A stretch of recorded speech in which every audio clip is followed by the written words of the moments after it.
Hi, my name is Ken with SledTrack.com, and today we're going to do a quick review on the Camso 9006 Ripsaw track. This track features angled profiles which result in outstanding forward and lateral bite on groomed trails.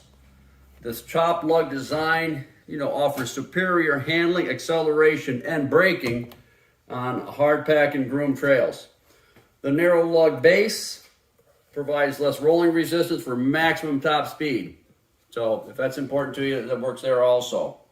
And the rigid lugs, these are quite rigid, you can tell.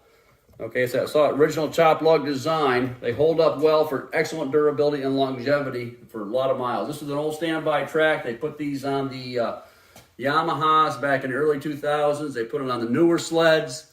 They're still making it, and it's still a popular track.